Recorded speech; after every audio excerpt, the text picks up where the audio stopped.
Hello there you guys, welcome to another of my videos.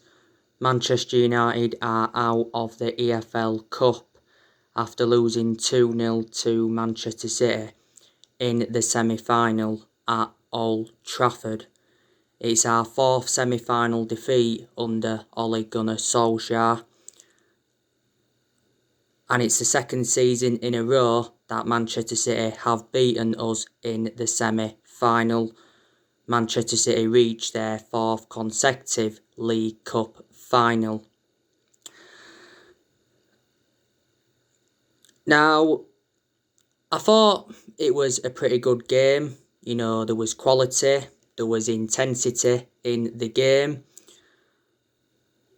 There was good performers for Manchester City. I thought John Stones and Diaz did very, very well at the back for them.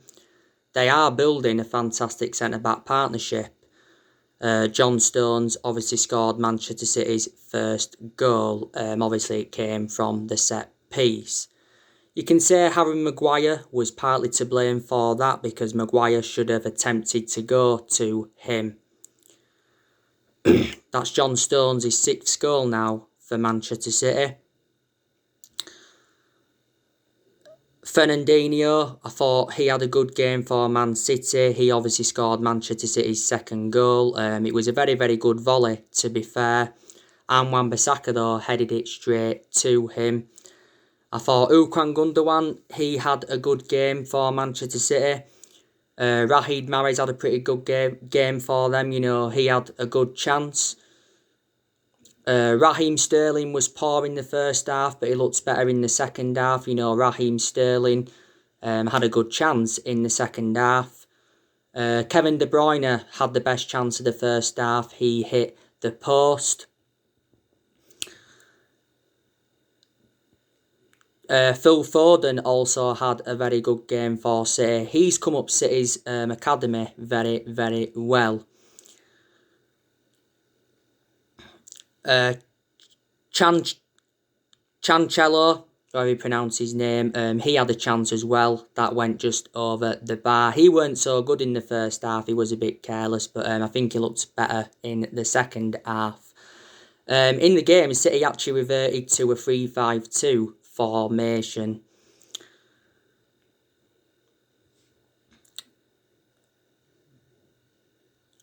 But yeah, City definitely deserved the win. There was 3 offside goals in the game, by the way. Obviously, John Stones scored an own goal. That was disallowed. Obviously, Ilkay Gundogan scored. That was disallowed. And I think it was Phil Foden that scored, and that was also disallowed.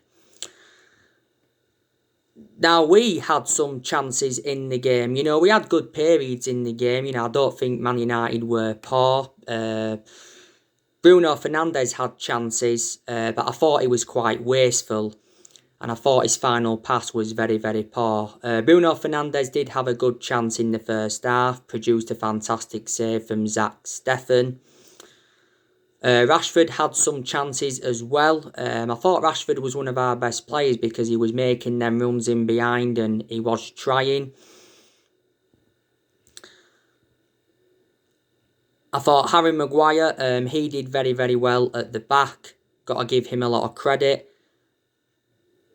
I also thought Victor Lindelof had a pretty good game at the back. Luke Shaw didn't do too bad either. He got forward well quite a few times.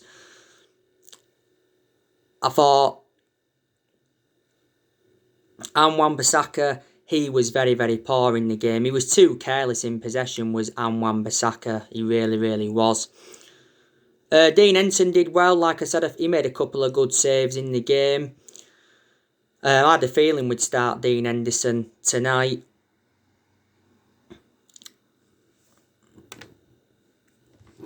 You know, it was his home debut, wasn't it, Dean Henderson's?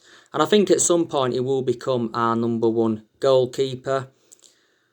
Fred, I don't think he was too good. I thought he was quiet, was Fred. I don't think McTominay was too good either. Anthony Martial, he was he looked good when he got the ball in the first half, but I thought he was quite poor in the second half, was Anthony Martial.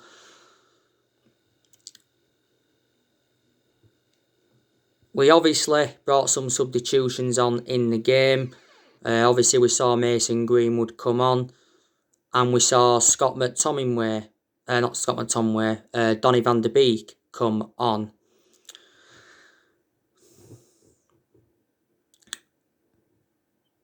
Solskjaer did say prior to this game that we have no excuses if we lose another semi-final. The game tonight was certainly better than the league game earlier on in the season, because the game in the league earlier on in the season was 0-0, and that game lacked quality and there was not many chances. The best chance of that game was from Riyad Mahrez. In the 0-0 draw earlier on in the season, I think our chances were all half chances. Don't forget we played City 4 times last season, and we did beat them 3 times out of the 4 times we played them last season. And I'm disappointed as well because Manchester City were missing key players tonight. There was no Gabriel Jesus. Sergio Aguero's on the bench, but he didn't come on, so he played no part. There was no Ferran Torres. There was no Laporte because he's injured. There was no Nathan Ake. There was no Kyle Walker. Quite a few of City's players have had COVID. Edison, there was no Edison either. I think he's a good goalkeeper, but he's not the best goalkeeper in the Premier League. Benjamin Mendy, he played no part tonight for Manchester City. But I said tonight, it was going to be a very close game because we was in a good vein of form coming into this game because we are unbeaten in our last 10 league games. City were coming into this game 11 unbeaten in all competitions. Now, obviously, they're 12 unbeaten in all competitions. Pep Guardiola is regarded as one of the best managers in the world, like I've said to you before. Guardiola has been at City now for just over 4 years. City appointed Guardiola in 2016.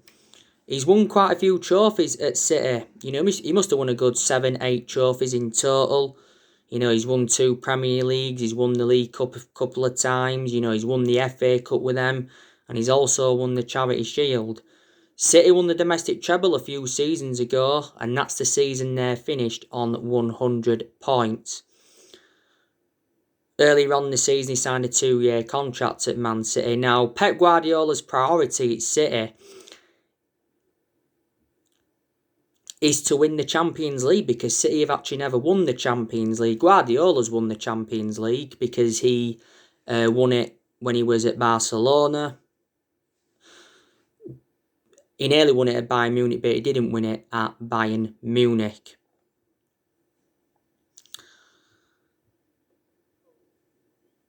City did go with a similar lineup as they did do against Chelsea. And I said on the preview, I had a feeling they was going to go with a similar lineup.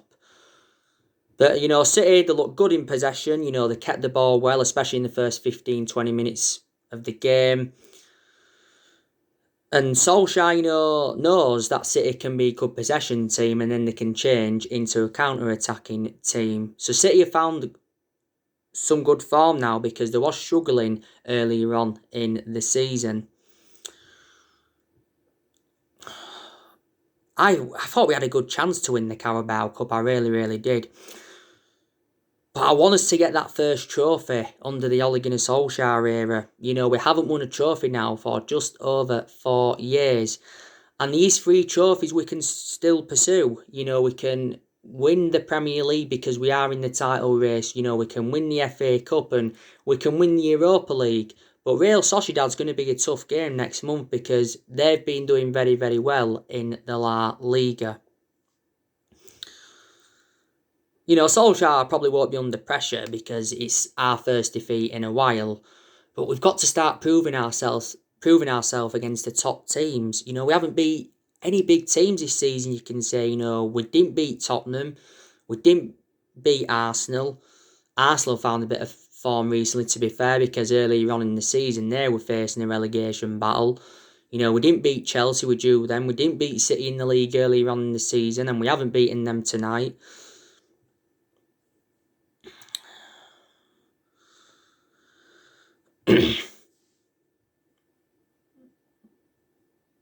So, there you go. We've had good results this season. You know, the best game we've probably enjoyed this season was a 6-2 win against Leeds. Now, our next game is Watford in the FA Cup third round. That's Saturday night, 8 o'clock kickoff. That's a game Man United should be winning. Solskjaer will make a lot of rotation in the squad for that game against Watford. Like I said, I think we will play a weakened side because even our weakened side should beat Watford, shouldn't they? Watford's current manager is Vladimir Ivic. Don't forget, before they had Nigel Pearson. I think Nigel Pearson was at Watford for quite a while.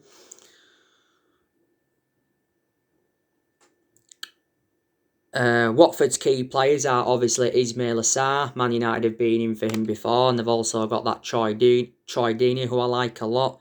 Don't forget they've got James Garner. They've got him on loan from us, so he'll be reuniting with Man United at the weekend. They've got Tom Cleverley. He's a former Man United player, so he'll be reuniting with Man United at the weekend if he plays. They've got Ben Foster as well, and he's a former Man United goalkeeper, so he'll be also reuniting with Man United. We are the second most successful team in FA Cup history because I think we've won 12 FA Cups. Obviously, I think Arsenal won, is it 13 or 14? Arsenal won the FA Cup last season, didn't they? I think.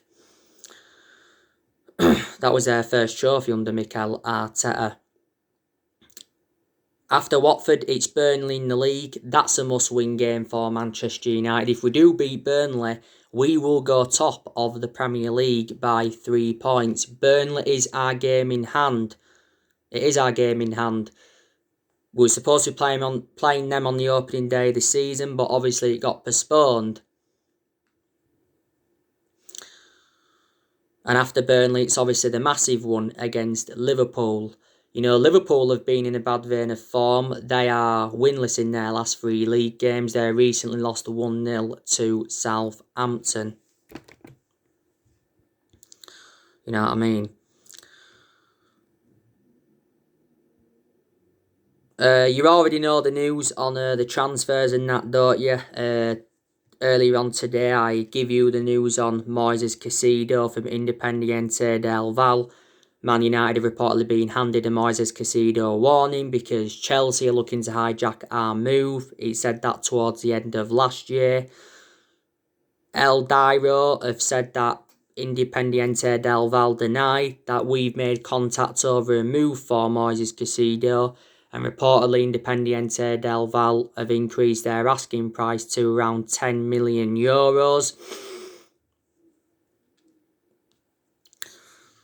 It says we would try to finalise a deal for around €6 million back in December, and it would include a 20% sell-on clause. But we are still the favourites to sign him because Moises Caicedo has already said that his favourite club is Man United. Amadou Traore, his arrival is imminent, or has he already arrived at Manchester United? We got him in a deal worth £37 million back in October. Obviously, it's 19 million up front with add-ons included. Atlanta wanted him back on loan for the remainder of the season, but we have resisted that offer. Solskjaer said he's excited about him coming in. I think Solskjaer said he will immediately get into the first team squad. And don't forget, he already got granted his passport. Earlier on today as well, I give you the news on Jack Grealish. Jack Grealish to Man United in the summer could happen if we sell Paul Pogba.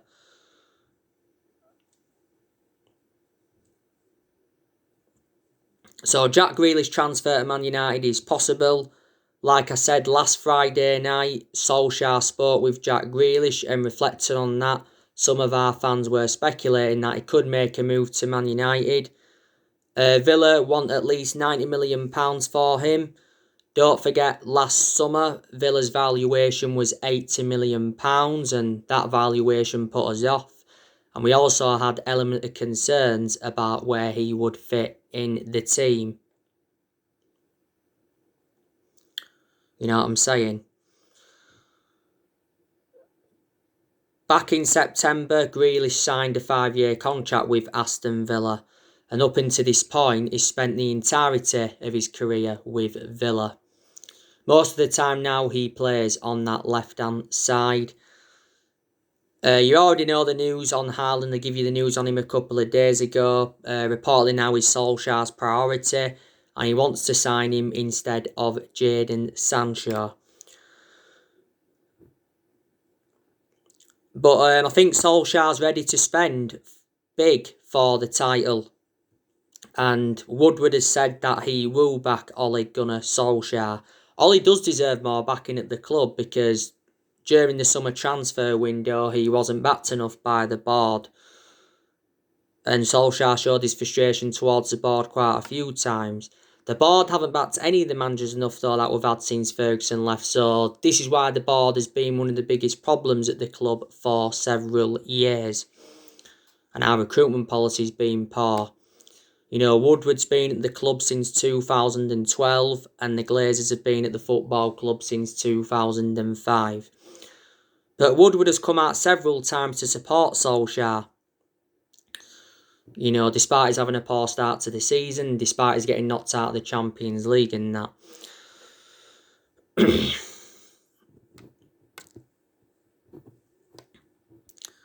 But Woodward has said that he's confident of success under Ole Gunnar Solskjaer. And don't forget, he did say last year that we will back Ole Gunnar Solskjaer with a long-term plan centred around summer transfer window.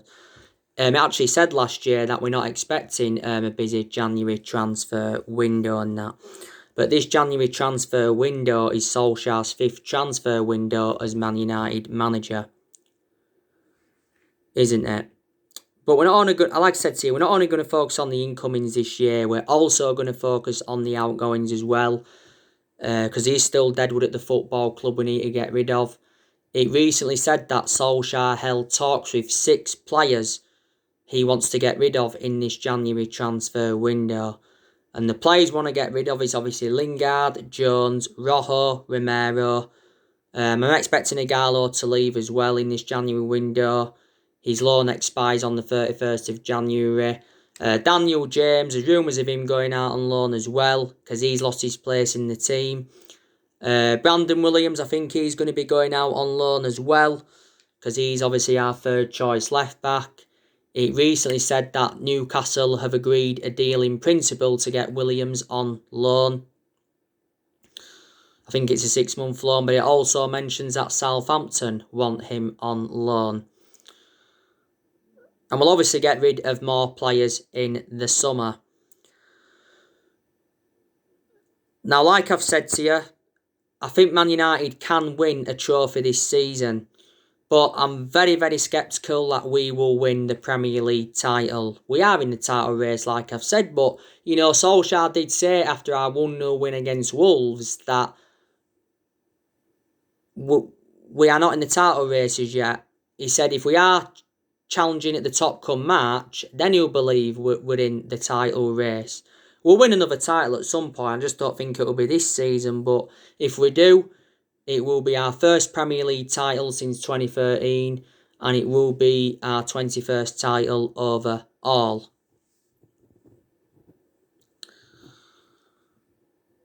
But like I've said to you, we've got to prove ourselves against the top sides, and we haven't really done that this season. We did it a lot last season because our record against the top 6 sides last season was actually very, very impressive. But I've already said to you several times, if we finish in the top 4, the top 3 this season, and we'll win a trophy, that will represent a very good season for Man United, and that will give us something to build on. But it would be remarkable if we did win the title. You know, we've been very, very good away from home this season. We haven't lost away from home yet in the Premier League this season. We haven't been great at home though, have we? You know, we've lost tonight at home. And we started to win at home recently as well, because we beat Villa at home 2-1, we beat Wolves 1-0. Probably most of our home wins we've been lucky, apart from the Leeds one, we was very fortunate to beat West Brom. Villa game, I don't know, both teams played well in that one. The Wolves game was definitely fortunate because Rashford's goal was deflected, offside, don't forget. We was enduring our worst start at Old Trafford for around 50 years. And don't forget, Old Trafford used to be a fortress.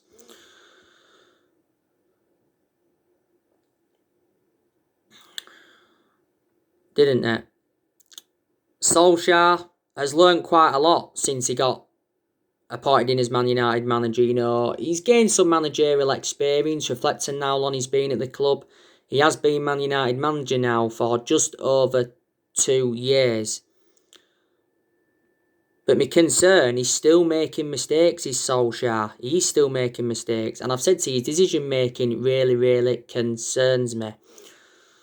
I don't really understand why Donny van de Beek isn't getting starts. Donny van de Beek has only started twice in the Premier League for Man United since he came in, and we're nearly halfway through this season. Like he updated you this morning, Solskjaer says that Donny van de Beek will have to wait for his Man United chance, but insists he has a bright future at Man United, and he tips Donny van de Beek to emulate Fred and Lindelof by succeeding at Man United. We got Donny van de Beek in a deal worth £40 million.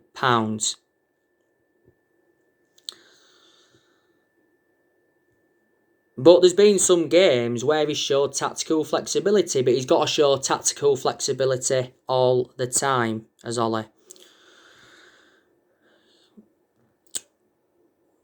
But Ollie does still deserve credit. Like I said, he did get us to the semi-final of the EFL Cup. He's got us joint top of the Premier League. Like I said, we've got a chance of going top. He did well last season, his first full season.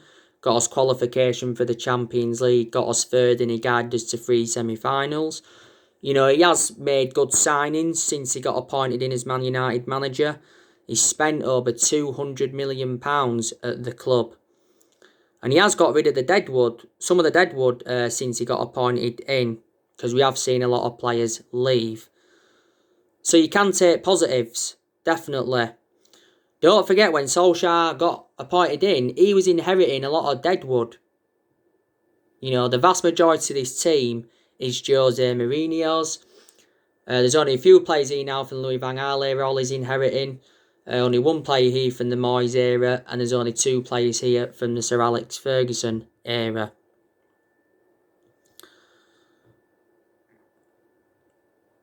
You know what I mean?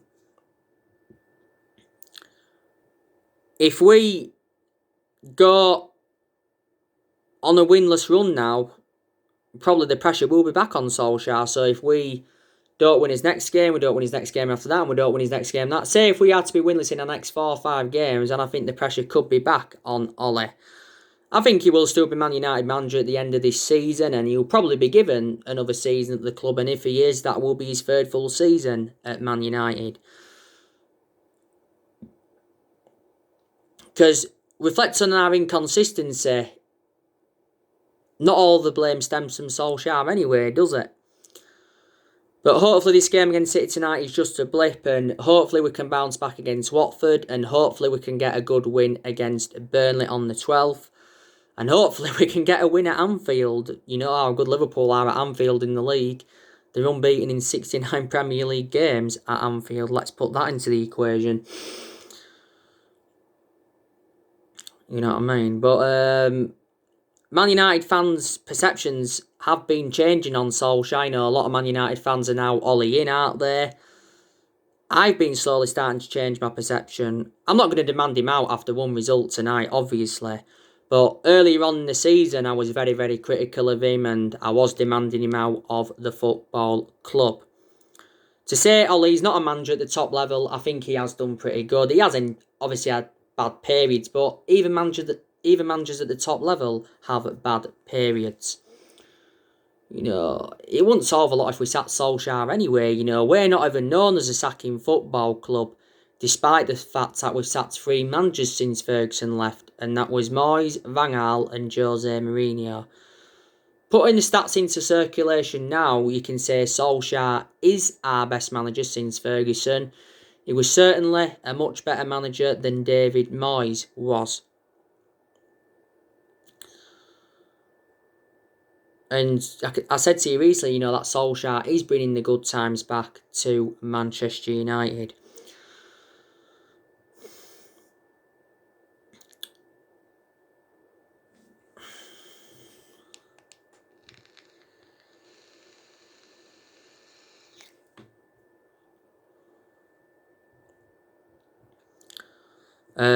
By the way, you know the news on Paul Pogba, don't you? I give you the news on him earlier on today. Reportedly, we are interested in an exchange deal for Paul Pogba. But Juventus recently offered us Aaron Ramsey as part of a swap deal. We rejected that. They also offered us Douglas Costa. We rejected that. I think last year it said that Juventus had offered us Bernardeschi and Paulo Dybala in exchange. So swap deals have been high on the agenda. I just think we want a world-class player in exchange for Paul Pogba. But it said Juventus are only willing to pay £50 million for him in this January transfer window anyway. If Paul Pogba leaves, he will leave in the summer. He won't leave in this January transfer window. I'm very, very sceptical about that. But Paul Pogba has had a long-running transfer saga, hasn't he? He hasn't only been linked to a return to Juventus. There's been rumours of him going to Real Madrid.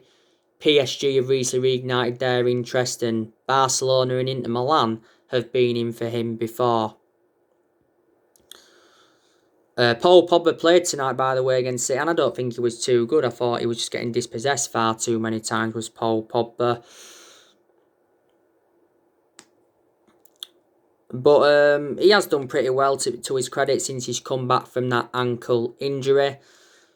This is Paul Pogba's 5th season at the football club since he rejoined. He's our most expensive sign at the moment because we paid £89 million for Paul Pogba. Don't forget, earlier on in the season, we triggered that 1-year extension on his contract, so he's under contract with Man United till June 2022.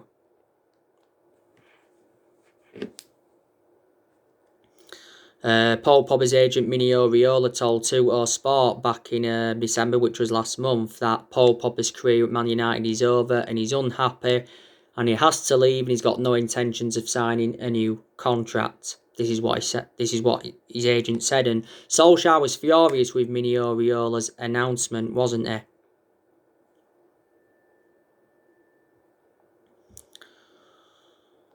So there you go.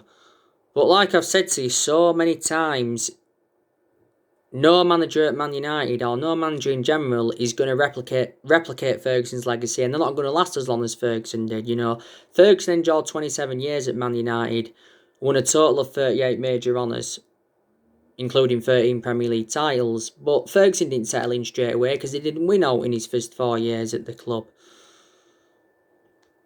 And Solskjaer did say, didn't he, that he would like us to get addicted to winning games, like we did under the Sir Alex Ferguson era. We seldom lost under Alex Ferguson, you know what I mean? We have got a good squad, it's just not a title-winning squad, but it's certainly good enough for a top 3, top 4 finish, I'd say. But like Solskjaer said, if we are to be title contenders, we've got to make at least another 2 or 3 more signings, So there you go. So anyway, guys, that's everything to update you today. Drop your comments, likes below on the channel. If you do, consider subscribe as always, and take care. God bless. See you all again very, very soon.